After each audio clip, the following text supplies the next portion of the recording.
மாலை நேரத்தில் ஒரு அறுவடை தான் இப்போ பார்க்க போகிறோம். இது பார்த்திங்கன்னா பீன்ஸ் செடி. காய்களை பறிக்காமல் விட்டதுனால இந்த செடிக்கு சத்து போகாமல் இந்த இலைகளெல்லாம் காய ஆரம்பிச்சிருச்சுங்க. செடி நல்லா இருக்குது, வேரழுகள் எதுவுமே இல்லை, தண்டுலாம் நல்லா பசுமையாக இருக்குது. பீன்ஸும் பார்த்திங்கன்னா நல்லா இருக்குது. ஆனால் அந்த செடிகளுக்கு சத்து பத்தாமல் இந்த செடியோட இலைகள்லாம் பார்த்திங்கன்னா வாடி போச்சு. நான் இந்த செடியிலேருந்து பீன்ஸை பறிக்காமல் விட்டது தான் இதுக்கு காரணங்க. இந்த பீன்ஸ் எல்லாம் பறிச்சுட்டு சரி இந்த செடியை கட் பண்ணி விட்டு பார்க்கலாம், துளிர்க்குதான்னு பார்க்கலான்னு கட் பண்ணி விட்டுருக்கேன்.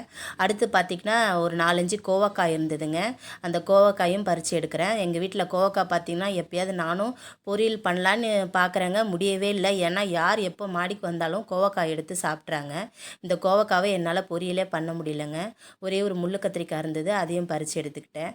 அப்புறம் பார்த்திங்கன்னா வெள்ளரிக்காய் பிஞ்சு இன்னொன்று இருக்குங்க, ரொம்ப அழகாக இருக்குது. அது இன்னும் ஒரு 2 நாள் கழித்து நான் அறுவடை பண்ணலான்னு விட்டுட்டேன். 2 செடியில் பார்த்திங்கன்னா பச்சை மிளகா நிறையா இருந்ததுங்க.